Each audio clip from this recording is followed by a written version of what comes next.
ಅಂತಾರಾಷ್ಟ್ರೀಯ ಮಟ್ಟದ Congress ನಾಯಕನಾಗಿರ್ತಕ್ಕಂಥ Sam Pitroda alias Satyanarayan Gangaram Pitroda ಅವರು ಭಾಗಿಯಾಗಿರ್ತಕ್ಕಂಥ ಮತ್ತೊಂದು ಸರ್ಕಾರಿ ಭೂ ಕಬಳಿಕೆ ಹಗರಣದ ಬಗ್ಗೆ ಇವತ್ತು ನಾನು ಲೋಕಾಯುಕ್ತರಿಗೆ ಮತ್ತು ಜಾರಿ ನಿರ್ದೇಶನಾಲಯದಲ್ಲಿ ಸಂಪೂರ್ಣ ದಾಖಲೆಗಳು ಸಹಿತ ದೂರನ್ನು ಕೊಟ್ಟಿದ್ದೇನೆ. ಕಾಂಗ್ರೆಸ್ ಪಕ್ಷದ ಸಾಗರೋತ್ತರ ಘಟಕದ ಅಧ್ಯಕ್ಷರು ರಾಹುಲ್ ಗಾಂಧಿ, ಸೋನಿಯಾ ಗಾಂಧಿ ಅವರಿಗೆ ಅತ್ಯಾಪ್ತರು ಆಗಿರ್ತಕ್ಕಂಥ ಮತ್ತು ಇಂದಿನ ಪ್ರಧಾನಮಂತ್ರಿಗಳಾಗಿದ್ದಂಥ ದಿವಂಗತ ರಾಜೀವ್ ಗಾಂಧಿ ಮತ್ತು ಮನಮೋಹನ್ ಸಿಂಗ್ ಅವರಿಗೆ ದೂರಸಂಪರ್ಕ ಇಲಾಖೆಯ ಸಲಹೆಗಾರರಾಗಿ ಕೆಲಸ ಮಾಡಿದಂಥ ಸ್ಯಾಮ್ ಪಿತ್ರೋಡಾ ಅವರು ಅತ್ಯಂತ ಪ್ರಭಾವಶಾಲಿಯಾಗಿದ್ದು, ಅವರು 1991ರಲ್ಲಿ ಮುಂಬೈಯಲ್ಲಿ foundation for revitalisation of local health tradition ಅನ್ನೋ ಒಂದು ಸಂಸ್ಥೆಯನ್ನು ನೋಂದಣಿ ಮಾಡಿಕೊಳ್ತಾರೆ. ಅದಾದ ನಂತರ ಅವರು 1996ರಲ್ಲಿ ಬೆಂಗಳೂರಿನಲ್ಲಿ ಮುಂಬೈಯಲ್ಲಿ ರಿಜಿಸ್ಟರ್ ಮಾಡಿಸಿದ ನಂತರ ಬೆಂಗಳೂರಿನಲ್ಲಿ ಅವರು ನನಗೆ ಅಪರೂಪದ ಔಷಧಿ ಗಿಡಮೂಲಿಕೆ ಸಸ್ಯಗಳ ಸಂಶೋಧನೆ ಮತ್ತು ಸಂರಕ್ಷಣೆ ಕಾರ್ಯಕ್ಕೆ ಅಂತ ಹೇಳಿ conservation and research of medicinal plants ಅನ್ನೋ ಒಂದು ಹೆಸರಿನಲ್ಲಿ ಅವರು ಒಂದು ಅರ್ಜಿಯನ್ನು ಸಲ್ಲಿಸಿ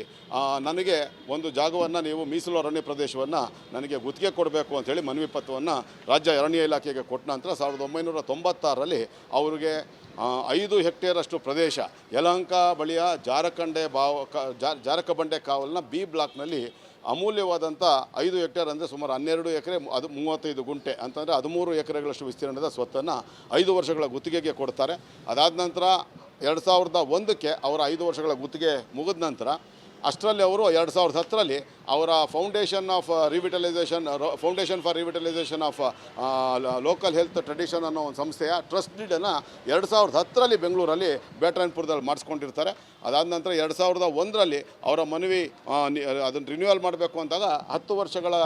ಗುತ್ತಿಗೆ ಅದನ್ನು ನವೀಕರಣ ಮಾಡುವಂಥ ಕೆಲಸ ಮಾಡ್ತಾರೆ, ರಾಜ್ಯ ಅರಣ್ಯ ಇಲಾಖೆ ಮಾಡುತ್ತೆ. 2011ರಿಂದ ಇಲ್ಲಿ ತನಕ ಅದು ನವೀಕರಣನೂ ಕೂಡ ಮಾಡಿಲ್ಲ. ಮತ್ತು 14 ವರ್ಷ ಸಂಪೂರ್ಣವಾಗಿ ಕಳೆದ 15 ವರ್ಷಗಳಿಂದ ಅವರ ಸುಪರ್ದಿಯಲ್ಲಿ ಕಾನೂನು ಬಾಹಿರವಾಗಿ ಸ್ಯಾಮ್ ಪಿತ್ರೋಡಾ ಅವರ ಹಿಡಿತದಲ್ಲಿ ಈ ಒಂದು ಜಾಗ ಇದ್ದು, ಅಲ್ಲಿ ಪ್ರತಿ ವರ್ಷ ಅವರು ಬೆಳೆಯುವಂಥ ಅಪರೂಪದ ಗಿಡಮೂಲಿಕೆ ಮತ್ತು ಔಷಧಿ ಉತ್ಪನ್ನಗಳನ್ನು ಮಾರಾಟ ಮಾಡೋದ್ರ ಮೂಲಕ ಪ್ರತಿ ವರ್ಷ 5-6 ಕೋಟಿ ರೂಪಾಯಿಗೂ ಹೆಚ್ಚು ಹಣವನ್ನು ಅವರು ಅಕ್ರಮವಾಗಿ ಸಂಪಾದನೆ ಮಾಡೋದ್ರ ಜೊತೆಗೆ ಮಾರುಕಟ್ಟೆ ಬೆಲೆ 400 ಕೋಟಿಗೂ ಅಧಿಕವಾಗಿರುವಂಥದ್ದು, ಸರ್ಕಾರಿ ಮೌಲ್ಯ 150 ಕೋಟಿಗೂ ಹೆಚ್ಚು ಮೌಲ್ಯದ 13 ಎಕರೆಗಳಷ್ಟು ವಿಸ್ತೀರ್ಣದ ಮೀಸಲು ಅರಣ್ಯ ಪ್ರದೇಶವನ್ನು ಅವರು ಕಬಳಿಸಿ ಅವರ ಮನೆಯನ್ನು ಕೂಡ, ಅಲ್ಲಿ ವಾಸದ ಮನೆಯನ್ನು ಕೂಡ ಅದರಲ್ಲೇ ನಿರ್ಮಾಣ ಮಾಡಿಕೊಂಡಿರ್ತಕ್ಕಂಥದ್ದು. ಇದನ್ನು ತೆರವುಗೊಳಿಸಲಿಕ್ಕೆ ಈ ಹಿಂದೆ ನಮ್ಮ ಸ್ನೇಹಿತರ ಮೂಲಕ ಹಲವಾರು ಬಾರಿ ನಾವು ಅರ್ಜಿಗಳನ್ನು ಕೊಟ್ಟು ಮನವಿ ಮಾಡಿಕೊಂಡ್ರು ಕೂಡ ರಾಜ್ಯ ಅರಣ್ಯ ಇಲಾಖೆ ಅದನ್ನು ಮನವಿಗೆ ಹೋಗೊಡದೆ ಮತ್ತು ಇವರ ಗುತ್ತಿಗೆ ಅವಧಿ ಮುಗಿದಿರ್ತಕ್ಕಂಥ ವಿಷಯವನ್ನು ಕೇಂದ್ರದ ಅರಣ್ಯ ಮತ್ತು ಪರಿಸರ ಇಲಾಖೆಗೆ ಅದನ್ನು ಗಮನಕ್ಕೆ ಕೂಡ ತರದೆ ಎಲ್ಲ ಇವ್ರ ಜೊತೆ ಸ್ಯಾಮ್ ಪಿತ್ರೋಡಾ ಅವ್ರ ಜೊತೆ ಸೇರಿ ಜಾವೇದ್ ಅಖ್ತರ್ ಅವರು ಅರಣ್ಯ ಇಲಾಖೆಯ ಅಪರ ಮುಖ್ಯ ಕಾರ್ಯದರ್ಶಿಗಳಾಗಿದ್ದರು. ಅವರು ಪ್ರಸ್ತುತ ಕರ್ನಾಟಕ ಸ್ಟೇಟ್ ಎಲೆಕ್ಟ್ರಿಸಿಟಿ ರೆಗ್ಯುಲೇಟರಿ ಕಮಿಷನ್ನಲ್ಲಿ ಮೆಂಬರ್ ಆಗಿದ್ದಾರೆ. ಅವ್ರ ಜೊತೆಗೆ RK ಸಿಂಗ್ ಮತ್ತು ಸಂಜಯ್ ಮೋಹನ್ ಅಂತ ಹೇಳಿ ಚೀಫ್ ಕನ್ಸರ್ವೇಟರ್ ಆಫ್ ಫಾರೆಸ್ಟು ಅಂದರೆ ಪ್ರಧಾನ ಅರಣ್ಯ ರಕ್ಷಣಾಧಿಕಾರಿಗಳಿಗೆ ಕೆಲಸ ಮಾಡಿದಂಥವರು. ಹಾಗೆ N ರವೀಂದ್ರ ಕುಮಾರ್ ಮತ್ತು SS ರವಿಶಂಕರ್ ಅಂತೇಳಿ ಉಪ ಅರಣ್ಯ ಸಂರಕ್ಷಣಾಧಿಕಾರಿಗಳು ಬೆಂಗಳೂರು ನಗರ ಜಿಲ್ಲಾ ಘಟಕದಲ್ಲಿ ಅವರು ಕೆಲಸ ಮಾಡ್ತಾ ಇರ್ತಕ್ಕಂಥ ಇವರು 5 ಮಂದಿ ಸ್ಯಾಮ್ ಪಿತ್ರೋಡಾ ಅವ್ರ ಜೊತೆಗೆ ಸೇರಿಕೊಂಡು ಮೀಸಲು ಅರಣ್ಯ ಪ್ರದೇಶಕ್ಕೆ ಸೇರಿದಂಥ ಸುಮಾರು 150 ಕೋಟಿಗೂ ಹೆಚ್ಚು ಸರ್ಕಾರಿ ಮೌಲ್ಯದ ಸ್ವತ್ತನ್ನು ಕಬಳಿಸಲಿಕ್ಕೆ ಸಹಾಯ ಮಾಡಿದ್ದಾರೆ. ಅದರ ಜೊತೆಗೆ ಪ್ರತಿ ವರ್ಷ 5-6 ಕೋಟಿಗೂ ಹೆಚ್ಚು ಮೊತ್ತದ ಔಷಧ ಗಿಡಮೂಲಿಕೆ ಸಸ್ಯಗಳ ಉತ್ಪನ್ನಗಳನ್ನು ಮಾರಾಟ ಮಾಡೋದ್ರ ಮೂಲಕ ಅವರಿಗೆ ಸಹಕಾರವಾಗಿ ನಿಂತಿದ್ದಾರೆ. ಹಾಗಾಗಿ ಇವತ್ತೆಲ್ಲ ಸಂಪೂರ್ಣ ದಾಖಲೆಗಳು ಸಹಿತ ನಾನು ಸ್ಯಾಮ್ ಪಿತ್ರೋಡಾ ಮತ್ತು ಈ 5 ಮಂದಿ ಜಾವೇದ್ ಅಖ್ತರ್ ಸೇರಿದಾಗ ಇನ್ನು ಉಳಿದ 4 ಜನ ಅಧಿಕಾರಿಗಳ ವಿರುದ್ಧ ಜಾರಿ ನಿರ್ದೇಶನಾಲಯದಲ್ಲಿ ಮತ್ತು ಲೋಕಾಯುಕ್ತದಲ್ಲಿ ADGP ಲೋಕಾಯುಕ್ತ ಇವರಿಗೆ ದಾಖಲೆಗಳು ಸಹಿತ ಮನವಿ ಪತ್ರವನ್ನು ಕೊಟ್ಟು ಇವರ ವಿರುದ್ಧ ಕಾನೂನು ರೀತಿ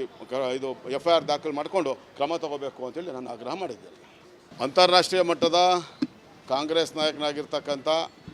ಸ್ಯಾಮ್ ಪಿತ್ರೋಡಾ ಅಲಿಯಾಸ್ ಸತ್ಯನಾರಾಯಣ್ ಗಂಗಾರಾಮ್ ಪಿತ್ರೋಡಾ ಅವರು ಭಾಗಿಯಾಗಿರ್ತಕ್ಕಂಥ ಮತ್ತೊಂದು ಸರ್ಕಾರಿ ಭೂ ಕಬಳಿಕೆ ಹಗರಣದ ಬಗ್ಗೆ ಇವತ್ತು ನಾನು ಲೋಕಾಯುಕ್ತರಿಗೆ ಮತ್ತು ಜಾರಿ ನಿರ್ದೇಶನಾಲಯದಲ್ಲಿ ಸಂಪೂರ್ಣ ದಾಖಲೆಗಳು ಸಹಿತ ದೂರನ್ನು ಕೊಟ್ಟಿದ್ದೇನೆ. ಕಾಂಗ್ರೆಸ್ ಪಕ್ಷದ ಸಾಗರೋತ್ತರ ಘಟಕದ ಅಧ್ಯಕ್ಷರು ರಾಹುಲ್ ಗಾಂಧಿ, ಸೋನಿಯಾ ಗಾಂಧಿ ಅವರಿಗೆ ಅತ್ಯಾಪ್ತರು ಆಗಿರ್ತಕ್ಕಂಥ ಮತ್ತು ಇಂದಿನ ಪ್ರಧಾನಮಂತ್ರಿಗಳಾಗಿದ್ದಂಥ ದಿವಂಗತ ರಾಜೀವ್ ಗಾಂಧಿ ಮತ್ತು ಮನಮೋಹನ್ ಸಿಂಗ್ ಅವರಿಗೆ ದೂರಸಂಪರ್ಕ ಇಲಾಖೆಯ ಸಲಹೆಗಾರರಾಗಿ ಕೆಲಸ ಮಾಡಿದಂಥ ಸ್ಯಾಮ್ ಪಿತ್ರೋಡಾ ಅವರು ಅತ್ಯಂತ ಪ್ರಭಾವಶಾಲಿಯಾಗಿದ್ದು, ಅವರು 1991ರಲ್ಲಿ ಮುಂಬೈಯಲ್ಲಿ foundation for revitalisation of local health tradition ಅನ್ನೋ ಒಂದು ಸಂಸ್ಥೆಯನ್ನು ನೋಂದಣಿ ಮಾಡಿಕೊಳ್ತಾರೆ. ಅದಾದ ನಂತರ ಅವರು 1996ರಲ್ಲಿ ಬೆಂಗಳೂರಿನಲ್ಲಿ ಮುಂಬೈಯಲ್ಲಿ ರಿಜಿಸ್ಟರ್ ಮಾಡಿಸಿದ ನಂತರ ಮುಂಬೈಯಲ್ಲಿ ಬೆಂಗಳೂರಿನಲ್ಲಿ ಅವರು ನನಗೆ ಅಪರೂಪದ ಔಷಧಿ ಗಿಡಮೂಲಿಕೆ ಸಸ್ಯಗಳ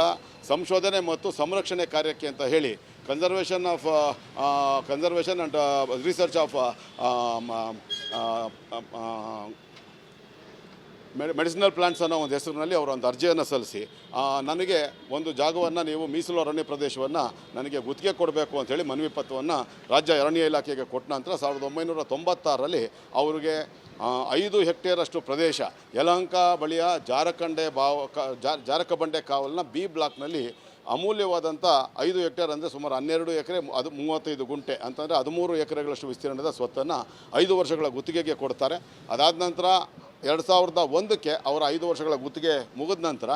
ಅಷ್ಟರಲ್ಲಿ ಅವರು 2010ರಲ್ಲಿ ಅವರ foundation for revitalisation of local health tradition ಅನ್ನೋ ಒಂದು ಸಂಸ್ಥೆಯ ಟ್ರಸ್ಟ್ ಡೀಡನ್ನು 2010ರಲ್ಲಿ ಬೆಂಗಳೂರಲ್ಲಿ ಬೇಟರಾಯನಪುರದಲ್ಲಿ ಮಾಡಿಸ್ಕೊಂಡಿರ್ತಾರೆ. ಅದಾದ ನಂತರ 2001ರಲ್ಲಿ ಅವರ ಮನವಿ ಅದನ್ನು ರಿನ್ಯೂವಲ್ ಮಾಡಬೇಕು ಅಂದಾಗ 10 ವರ್ಷಗಳ ಗುತ್ತಿಗೆ ಅದನ್ನು ನವೀಕರಣ ಮಾಡುವಂಥ ಕೆಲಸ ಮಾಡ್ತಾರೆ, ರಾಜ್ಯ ಅರಣ್ಯ ಇಲಾಖೆ ಮಾಡುತ್ತೆ. 2011ರಿಂದ ಇಲ್ಲಿ ತನಕ ಅದು ನವೀಕರಣನೂ ಕೂಡ ಮಾಡಿಲ್ಲ. ಮತ್ತು 14 ವರ್ಷ ಸಂಪೂರ್ಣವಾಗಿ ಕಳೆದ 15 ವರ್ಷಗಳಿಂದ ಅವರ ಸುಪರ್ದಿಯಲ್ಲಿ ಕಾನೂನು ಬಾಹಿರವಾಗಿ ಸ್ಯಾಮ್ ಪಿತ್ರೋಡ ಅವರ ಹಿಡಿತದಲ್ಲಿ ಈ ಒಂದು ಜಾಗ ಇದ್ದು ಅಲ್ಲಿ ಪ್ರತಿ ವರ್ಷ ಅವರು ಬೆಳೆಯುವಂಥ ಅಪರೂಪದ ಗಿಡಮೂಲಿಕೆ ಮತ್ತು ಔಷಧಿ ಸಸ್ಯಗಳನ್ನು ಉತ್ಪನ್ನಗಳನ್ನು ಮಾರಾಟ ಮಾಡೋದ್ರ ಮೂಲಕ ಪ್ರತಿ ವರ್ಷ 5-6 ಕೋಟಿ ರೂಪಾಯಿಗೂ ಹೆಚ್ಚು ಹಣವನ್ನು ಅವರು ಅಕ್ರಮವಾಗಿ ಸಂಪಾದನೆ ಮಾಡೋದ್ರ ಜೊತೆಗೆ ಮಾರುಕಟ್ಟೆ ಬೆಲೆ 400 ಕೋಟಿಗೂ ಅಧಿಕವಾಗಿರುವಂಥದ್ದು, ಸರ್ಕಾರಿ ಮೌಲ್ಯ 150 ಕೋಟಿಗೂ ಹೆಚ್ಚು ಮೌಲ್ಯದ 13 ಎಕರೆಗಳಷ್ಟು ವಿಸ್ತೀರ್ಣದ ಮೀಸಲು ಅರಣ್ಯ ಪ್ರದೇಶವನ್ನು ಅವರು ಕಬಳಿಸಿ ಅವರ ಮನೆಯನ್ನು ಕೂಡ ಅಲ್ಲಿ ವಾಸದ ಮನೆಯನ್ನು ಕೂಡ ಅದರಲ್ಲೇ ನಿರ್ಮಾಣ ಮಾಡಿಕೊಂಡಿರ್ತಕ್ಕಂಥದ್ದು. ಇದನ್ನು ತೆರವುಗೊಳಿಸಲಿಕ್ಕೆ ಈ ಹಿಂದೆ ನಮ್ಮ ಸ್ನೇಹಿತರ ಮೂಲಕ ಹಲವಾರು ಬಾರಿ ನಾವು ಅರ್ಜಿಗಳನ್ನು ಕೊಟ್ಟು ಮನವಿ ಮಾಡಿಕೊಂಡ್ರು ಕೂಡ ರಾಜ್ಯ ಅರಣ್ಯ ಇಲಾಖೆ ಅದನ್ನು ಮನವಿಗೆ ಹೋಗೊಡದೆ ಮತ್ತು ಇವರ ಗುತ್ತಿಗೆ ಅವಧಿ ಮುಗಿದಿರ್ತಕ್ಕಂಥ ವಿಷಯವನ್ನು ಕೇಂದ್ರದ ಅರಣ್ಯ ಮತ್ತು ಪರಿಸರ ಇಲಾಖೆಗೆ ಅದನ್ನು ಗಮನಕ್ಕೆ ಕೂಡ ತರದೆ ಎಲ್ಲ ಇವ್ರ ಜೊತೆ ಸ್ಯಾಮ್ ಪಿತ್ರೋಡ ಅವ್ರ ಜೊತೆ ಸೇರಿ ಜಾವೇದ್ ಅಖ್ತರ್ ಅವರು ಅರಣ್ಯ ಇಲಾಖೆಯ ಅಪರ ಮುಖ್ಯ ಕಾರ್ಯದರ್ಶಿಗಳಾಗಿದ್ದರು. ಅವರು ಪ್ರಸ್ತುತ ಕರ್ನಾಟಕ ಸ್ಟೇಟ್ ಎಲೆಕ್ಟ್ರಿಸಿಟಿ ರೆಗ್ಯುಲೇಟರಿ ಕಮಿಷನ್ನಲ್ಲಿ ಮೆಂಬರ್ ಆಗಿದ್ದಾರೆ. ಅವ್ರ ಜೊತೆಗೆ RK ಸಿಂಗ್ ಮತ್ತು ಸಂಜಯ್ ಮೋಹನ್ ಅಂತ ಹೇಳಿ ಚೀಫ್ ಕನ್ಸರ್ವೇಟರ್ ಆಫ್ ಫಾರೆಸ್ಟು ಅಂದರೆ ಪ್ರಧಾನ ಅರಣ್ಯ ರಕ್ಷಣಾಧಿಕಾರಿಗಳಾಗಿ ಕೆಲಸ ಮಾಡಿದಂಥವರು. ಹಾಗೆ ಎನ್ ರವೀಂದ್ರ ಕುಮಾರ್ ಮತ್ತು SS ರವಿಶಂಕರ್ ಅಂತೇಳಿ ಉಪ ಅರಣ್ಯ ಸಂರಕ್ಷಣಾಧಿಕಾರಿಗಳು ಬೆಂಗಳೂರು ನಗರ ಜಿಲ್ಲಾ ಘಟಕದಲ್ಲಿ ಅವರು ಕೆಲಸ ಮಾಡ್ತಾ ಇರ್ತಕ್ಕಂಥ ಇವರು 5 ಮಂದಿ ಸ್ಯಾಮ್ ಪಿತ್ರೋಡ ಅವ್ರ ಜೊತೆಗೆ ಸೇರಿಕೊಂಡು ಮೀಸಲು ಅರಣ್ಯ ಪ್ರದೇಶಕ್ಕೆ ಸೇರಿದಂಥ ಸುಮಾರು 150 ಕೋಟಿಗೂ ಹೆಚ್ಚು ಸರ್ಕಾರಿ ಮೌಲ್ಯದ ಸ್ವತ್ತನ್ನು ಕಬಳಿಸಲಿಕ್ಕೆ ಸಹಾಯ ಮಾಡಿದ್ದಾರೆ. ಅದರ ಜೊತೆಗೆ ಪ್ರತಿ ವರ್ಷ 5-6 ಕೋಟಿಗೂ ಹೆಚ್ಚು ಮೊತ್ತದ ಔಷಧ ಗಿಡಮೂಲಿಕೆ ಸಸ್ಯಗಳ ಉತ್ಪನ್ನಗಳನ್ನು ಮಾರಾಟ ಮಾಡೋದ್ರ ಮೂಲಕ ಅವರಿಗೆ ಸಹಕಾರವಾಗಿ ನಿಂತಿದ್ದಾರೆ. ಹಾಗಾಗಿ ಇವತ್ತೆಲ್ಲ ಸಂಪೂರ್ಣ ದಾಖಲೆಗಳು ಸಹಿತ ನಾನು ಸ್ಯಾಮ್ ಪಿತ್ರೋಡ ಮತ್ತು ಈ 5 ಮಂದಿ ಜಾವೇದ್ ಅಖ್ತರ್ ಸೇರಿದಾಗ ಇನ್ನು ಉಳಿದ 4 ಜನ ಅಧಿಕಾರಿಗಳ ವಿರುದ್ಧ ಜಾರಿ ನಿರ್ದೇಶನಾಲಯದಲ್ಲಿ ಮತ್ತು ಲೋಕಾಯುಕ್ತದಲ್ಲಿ ADGP ಲೋಕಾಯುಕ್ತ ಇವರಿಗೆ ದಾಖಲೆಗಳು ಸಹಿತ ಮನವಿ ಪತ್ರವನ್ನು ಕೊಟ್ಟು ಇವರ ವಿರುದ್ಧ ಕಾನೂನು ರೀತಿ FIR ದಾಖಲು ಮಾಡಿಕೊಂಡು ಕ್ರಮ ತಗೋಬೇಕು ಅಂತೇಳಿ ನಾನು ಆಗ್ರಹ ಮಾಡಿದ್ದೇನೆ.